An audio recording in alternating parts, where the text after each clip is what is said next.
이 시간은 여호수아서를 보겠습니다. 모세를 통하여 출애굽이 이루어졌으나 구원은 완성된 것일까요? 아닙니다.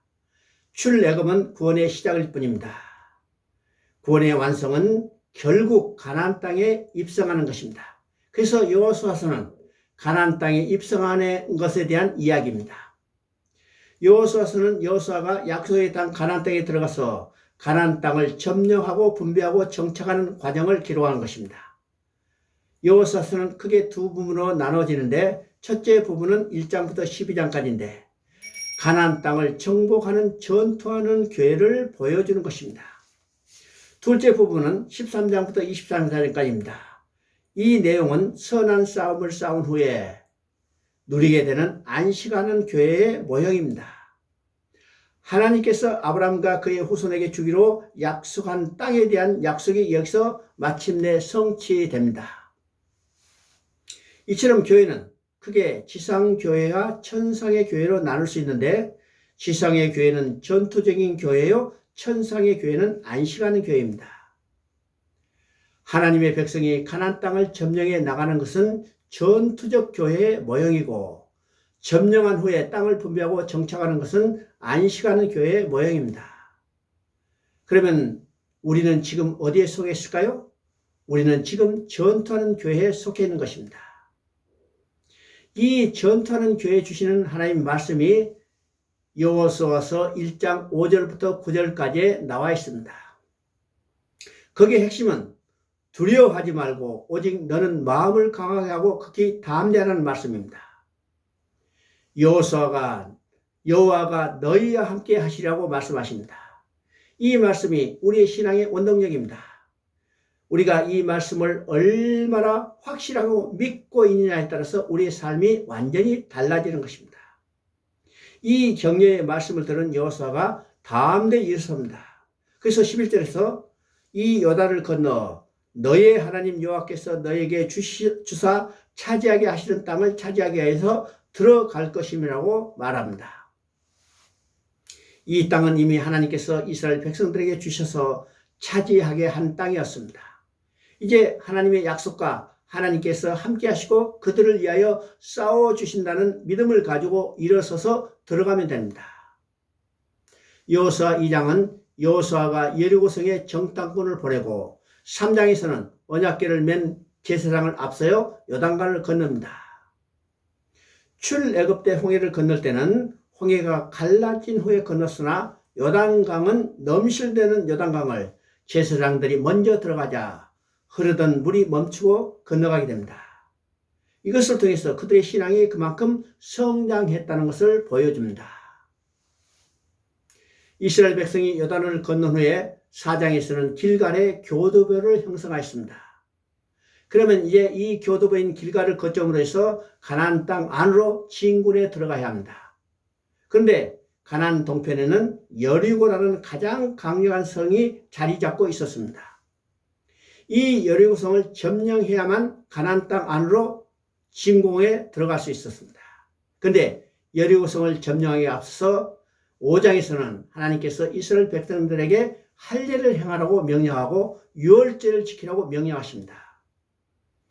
왜 하나님께서 가장 강력한 성인 여리고성을 점령하기에 앞서 할례를 행하고 유월절을 지키라고 명령하실까요? 여리고성을 점령하는 것은 인간적 군사적 수단과 방법이 있지 않다는 것입니다. 오직 하나님의 약속을 믿고 은혜를 믿고 나아갈 때 하나님께서 이미 그곳을 주셨다는 것을 믿게 하게 한 것입니다. 여호수아 6장은 드디어 난공불락의 여리고성을 점령하는 기사입니다. 여리고성을 점령하는데 하나님은 특별한 방법을 명령하셨습니다. 엿새 동안 하루에 한 번씩 성주의를 돌게 하고 7째 되는 날에는 7번 돌며 백성들이 큰 소리로 외쳐 부를 것이라. 그리하면 그 성벽이 무너내리리라고 말씀하십니다. 이것은 방법에 불과합니다. 방법에 관심을 두면 핵심이 빠져버리죠. 이것은 선민의식과 정결의식으로 무장한 하나님의 백성들이 오직 하나님의 약속을 믿고 순종할 때 그 성에 들어갈 수 있다는 것을 보여주는 것입니다. 7장에서 일어난 아간의 범죄는 약속의 땅에 세워질 하나님의 교회를 부패시키고 파괴하려는 사단의 음모로 봐야 합니다. 약속의 땅에 들어가자마자 사단이 침투한 것입니다. 성령께서 이를 적발해 내신 것입니다. 신약에서도 사도행전 5장에 사단은 아나니아와 삽비라를 통해서 초대교회를 부패시키려고 한 것을 우리가 보게 됩니다.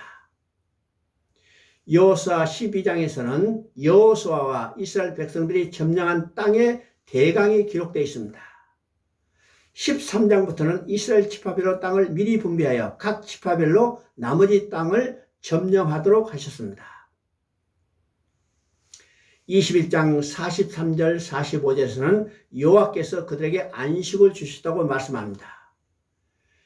여호수아의 주제는 선한 싸움을 싸운 후에 주어지는 안식입니다. 이처럼 안식은 여호수아의 핵심적인 단어일 뿐만 아니라 신구약 성경 전체에서도 핵심적인 단어 중에 하나인 것입니다. 그러나 그때 주어진 안식은 오래가지 못했습니다. 그 안식은 그림자일 뿐이었습니다. 궁극적인 안식은 예수 그리스도를 통해서 재창조의 역사가 완성될 때 주어질 것입니다. 여호수아 23장은 여호수아의 유언입니다. 23장 3절과 10절에서 반복해서 너희와 함께 하시는 하나님이 너희를 위하여 싸워주신다고 말씀하십니다. 이 말씀은 지금까지 여호수아와 함께 하시고 여호수아를 위하여 싸워주시던 하나님이 여호수아가 죽어서 떠나면 그 하나님은 너의 하나님이 돼서 너희를 위하여 싸워주시라는 말씀입니다. 너희를 위하여 싸워주시라 하신 이 하나님의 싸움은 죽이는 싸움이 아니라 살리는 싸움입니다.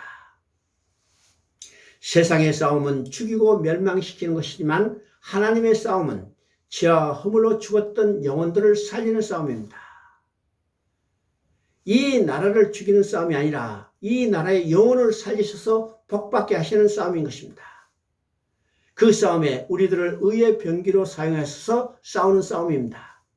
그래서 우리들이 하나님의 손에 쓰임받을 수 있는 신실한 도구가 되는 것이 중요합니다. 여호수아서는 전쟁서입니다. 가나안 땅의 정복은 하나님 나라를 이루기 위한 마지막 단계인 땅의 완성을 위해 전개되는 하나님의 전쟁 이야기입니다. 가나안 땅은 하나님 나라를 이루기 위해서 영적 싸움에서 이겨 얻게 될 것입니다. 땅을 주신 가장 큰 이유는 하나님 나라를 회복하여 우리의 하나님이 되시기를 원하시는 하나님의 꿈을 이루시는 것입니다. 여호수아서는 이를 예표로 보여주신 것입니다.